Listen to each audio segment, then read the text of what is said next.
Title reveal பண்ண அந்த போஸ்டர்லாம் பார்க்கும்போது இது ஏதோ வந்து எப்படி சொல்கிறது யூஎஸ் டாலர்ஸ் நிறையா இருக்கிற மாதிரி இருக்குது. அதே மாதிரி வந்து கோல்டு பார்ஸ் இருக்கிற மாதிரி இருக்குது, யானை தந்தம் இருக்குது. ஸோ சந்தீப் கிஷனை பொறுத்த வரைக்கும் ஒரு மாதிரி வழக்கமாக உள்ள ஸ்டில்லு தான் அது நிறைய ஆக்ஷன் ஹீரோஸ் வந்து அந்த மாதிரி தான் ஸ்டில் கொடுப்பாங்க. உட்காந்துருக்காரு, ஒரு கையில் வந்து ஒரு கசிப் மாதிரி கட்டியிருக்காரு, ஒரு ரக்கடான லுக்கில் இருக்காரு.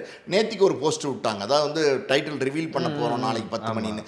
அதில் பார்த்தீங்கன்னா வழக்கமாக வந்து எப்படின்னா கையில் துப்பாக்கி வச்சுருப்பாங்க, கையில் கத்தி வச்சுருப்பாங்க, இல்லை அருவாள் வச்சுருப்பாங்க. ஆனால் இவர் வந்து இந்த கரன்சி யூஎஸ் கரன்சியை வந்து பல்காக கையில் வச்சுருக்காரு.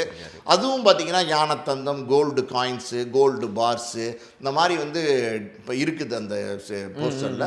ஸோ இது என்ன மாதிரியான படம் அப்படின்னா, இது வந்து நிச்சயமாக வந்து இந்த வழக்கமாக ஒரு கதை இருக்குது பார்த்தீங்களா, இந்த ட்ரக் மாஃபியா அதுக்குள்ளே போகிற மாதிரியான கதையா அப்படிங்கிற மாதிரி நமக்கு ஒரு டவுட் வருது. பட் இருந்தாலும் முழுசாக நம்ம அது என்ன மாதிரியான கதைக்களமாக இருக்குன்னு கண்டுபிடிக்க முடியாட்ட கூட இது வழக்கமான ஆக்ஷன் படமாக தான் இருக்க போகுது. ஒரு ரிவெஞ்ச் படமோ இல்லை வந்து எப்படி சொல்கிறது ஒரு 1-to-1 மோதிர படமோ தான் இருக்க போகுது. ஸோ சஞ்சய் அவர் வந்து விஜய் வந்து இன்றைக்கி ஒரு பெரிய ஸ்டாரு. அவருடைய அப்பா அதாவது எஸ்.ஏ. சந்திரசேகர் வந்து ஒரு இயக்குனர், தயாரிப்பாளர், சஞ்சயோடைய தாத்தா. அதனால் பார்த்திங்கன்னா தாத்தா வழியில் வந்து இவர் வந்து இயக்குனராக வந்திருக்காரு. ஸோ புதுசாக இன்றைக்கி படம் எடுக்கிற வந்திருக்காரு. முதல் படமாக அவர் பண்ணியிருக்காரு. ஒரு இளைஞனாக இருக்கார். நம்மளுடைய பாராட்டுகளை தெரிவிப்போம்.